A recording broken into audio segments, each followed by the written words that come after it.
So we are talking today about how to make things sweet, right? You can't really have that conversation without talking about sugar. But we didn't want to necessarily dive too much into regular table sugar because you're probably pretty familiar with it, right? It comes from sugar cane or sugar beets. It's full of carbs, pure sucrose.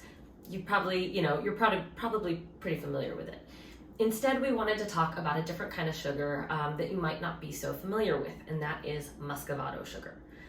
But in order to tell you a little bit about Muscovado sugar, we do need to dive a little bit into exactly what white refined table sugar is and what brown sugar is.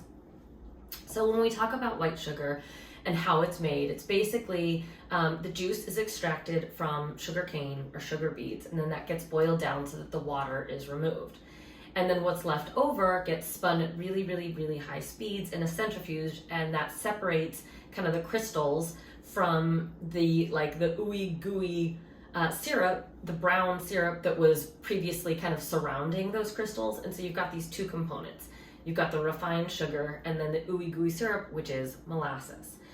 That goes through several different processes, 3 different cycles, and after the end of that process, again, you've got your white refined sugar and then you've got molasses.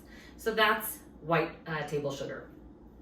Brown sugar basically is that very refined white sugar, and then molasses is actually added back in. So lighter brown sugar has a little bit of molasses added in, darker brown sugar obviously has more molasses added back in. All of that brings us back to Muscovado sugar. Muscovado sugar basically has never had that molasses removed in the first place. And so what's amazing about that is it's unrefined or partially refined, far less refined than brown sugar is or refined white sugar. And the result is a much richer, deeper, more complex flavor. And so what's great about it is you're not only adding sweetness when you use Muscovado sugar, but you're adding another layer of complexity, which is one of the reasons that I personally really, really love it.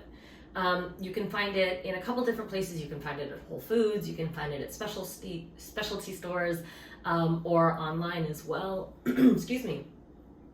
When it comes to how does Muscovado impact foods, it is still sugar, so it's going to add that sweetness. Again, more complexity, but it's going to add sweetness. But to learn more, click on through to the tasting and find out.